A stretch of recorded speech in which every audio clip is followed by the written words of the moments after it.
The London evening air was damp and heavy with the smell of rain. In a quiet townhouse in Notting Hill, the living room lights shone through the steamy windows. Tony McGill sat alone, his laptop open with an unsigned divorce contract. Beside him, a half-empty glass of red wine. He stared at the name Caitriona Mary Balfe, his eyes heavy. Their seemingly perfect marriage was falling into disrepair. And the reason, according to insiders, was once again related to the name that the press and fans could not stop mentioning: Sam Heughan. Caitriona Balfe and Tony McGill married in 2019 in a private ceremony in Somerset. At that time, she was at the peak of her career as Claire Fraser in Outlander, while Tony, a famous music producer, chose to step back, becoming a quiet support behind his wife's halo. But that tranquility did not last. After years of being on screen with Sam Heughan, who plays Jamie Fraser, Claire's destined love, the line between acting and reality began to blur. Fans around the world saw them as the perfect couple, even though Caitriona was married in real life. Behind-the-scenes photos, eye contact on the red carpet, the times they laughed together in interviews, all made fans believe that there was an unnamed feeling between them. Tony McGill, at first, chose to stay silent. He understood his wife was an actress, understood the glamorous world she lived in. But gradually, the silence turned to suspicion, then to anger. It all exploded when Tony participated in a music podcast, and the host, perhaps unintentionally, asked about his married life with the Outlander star. Tony smiled, but the answer caused a public outcry. It's hard to compete with a man like Sam Heughan, isn't it? Sometimes I think, maybe I'm just a replacement in a story she never wants to end. Just one sentence, and the media was in an uproar. The newspaper's headline: Tony McGill implicitly admits marital conflict because of Sam Heughan. Caitriona Balfe accused by husband of still loving co-star. Caitriona learned the news while in Paris filming a new movie. In the midst of her busy schedule, she received hundreds of calls, emails, and messages from the press and her manager. She read the excerpt from the interview, her hands clenched so tightly that they trembled. In the quiet hotel room, Caitriona threw the phone on the table, gasping for breath. She called Tony immediately. "Caitriona, what did you say, Tony? I just read your interview. Tony, I just answered honestly. They asked, and I told them exactly how I felt. Caitriona, your feelings? Do you know that those words made me a laughingstock in the newspapers? Tony, what about me? I've lived for years in Sam Heughan's shadow. Everywhere we go, people ask, where is he? Where is Sam? I'm bored, Caitriona." Too bored? Caitriona smiled faintly, but her voice was chillingly cold. "You may be bored, but you have no right to drag Sam and I into the dirty stories of the media. Do you hear me, Tony? Don't ever mention me or Sam Heughan again." On the other end, Tony was silent. Only heavy breathing remained on the receiver. Then he said, "Maybe you're protecting him more than you protect your husband." She hung up. When Caitriona returned to London, Tony had moved out of the house. He left a note on the table. "You don't need to explain. But I don't want to be in a marriage where every dinner I hear someone else mention another man's name. I love you, but maybe that love has gone wrong." Caitriona folded the letter and sat silently by the window for hours. Outside, the rain fell incessantly. She didn't know whether to be angry, to cry, or to keep quiet. Sam Heughan, at the time, was in Scotland for a whiskey promotion. He heard the news from his manager, and though he didn't say it, his eyes fell. A close friend revealed, Sam was very worried about Caitriona, but he knew he couldn't interfere. He always kept his boundaries. But everyone could see that it hurt him to see her under pressure from the press.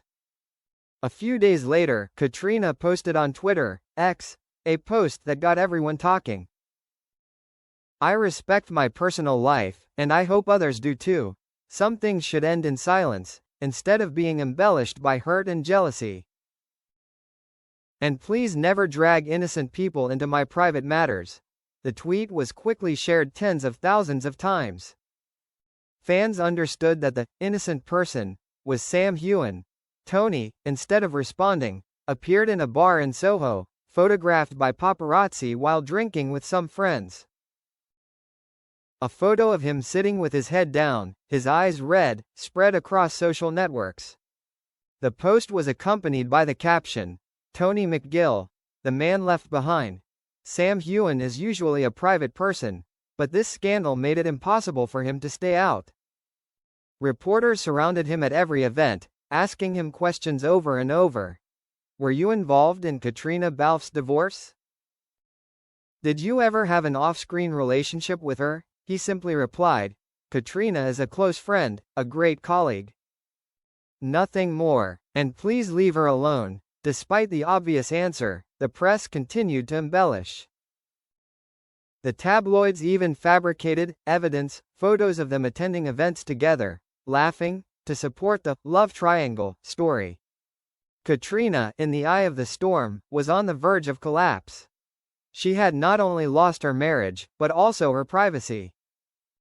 She avoided public appearances, putting all new projects on hold. One afternoon in October, while Caitriona was at a small cafe on the banks of the Thames, Sam suddenly walked in. He had no manager, no bodyguard, just Sam Heughan, plain in a grey wool coat, his face sad. Caitriona looked up, stunned for a few seconds, then said softly, "You shouldn't have come here." "The press will talk nonsense again." Sam smiled slightly. "I don't care. I just want to know if you're okay." She was silent. Their eyes met, like those first years on the set of Outlander, when Jamie and Claire were still two lost souls who had found each other by fate. "You don't have to worry," she said softly. "I'm just tired. Everything, marriage, gossip, media. I never wanted anyone to get hurt." Sam nodded, placing his hand on the table, not touching her, just as if to share a moment of silence. "You did the right thing," he said. "Sometimes decisiveness is the only way to protect yourself." Caitriona looked out the window, where the sunset dyed the London sky red. "You know, Tony was the person I trusted the most. But when he turned his pain into a weapon, I realized, sometimes, people don't leave each other because they don't love each other anymore, but because they don't respect each other anymore." A week later, Caitriona officially met Tony for the last time at the lawyer's office to finalize the divorce proceedings. The meeting only lasted 20 minutes, but the tension was suffocating. After signing, Tony looked at her, his voice hoarse. "I'm sorry. I just want you to know I don't hate you. It's just, I can't stand seeing you and Sam together." "I'm afraid of losing you," Caitriona replied, her voice calm but her eyes cold as ice. "You lost me a long time ago, Tony. Not because of Sam, but because you don't trust me anymore. And I repeat, never mention me or Sam Heughan again, anywhere, to anyone." She stood up and left the room, not looking back. Tony watched, his hands shaking, then smiled softly, a smile that was both painful and helpless. Caitriona left London, moving to Dublin to stay away from the media. She spent her time writing scripts and taking care of herself. A close friend revealed, Caitriona has changed. She is calmer, more mature, but also lonelier. She no longer believes in marriage, but still believes in friendship, especially with Sam. Sam still keeps in touch, calling regularly to check on them, but they both know that their every move is now being scrutinized. Yet, in the long silences, they still share the smallest things with each other. Like two people who are too used to being misunderstood, but still choose to stay together with unspoken trust. A year after the divorce, Caitriona reappeared at the Venice Film Festival. She wore a minimalist black dress, her face radiant but her eyes more mature and profound than ever. When asked about the past, she just smiled. "I don't want to look back. Everyone has a period where they have to learn to be silent to heal." "I did that," the reporter asked. "Are you and Sam Heughan still in contact?" She paused, nodded slightly. "We are friends. And I hope everyone can respect that." Across the ocean, Sam watched the interview on a small screen in his hotel room in New York. He smiled slightly. She was back, strong, confident and serene.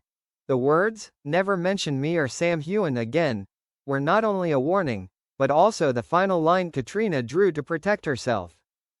After all, she understood that in the noisy world of fame, the most precious thing is inner peace. And Sam, though he never said it, was still there, like a silent companion, witnessing all the ups and downs of her life. And somewhere, among the misty Scottish hills, the place that was the setting for the legendary love between Jamie and Claire, still echoed the gentle but decisive words of that woman. "There are things that don't need to be said twice. Just once, enough for no one to forget." Quote.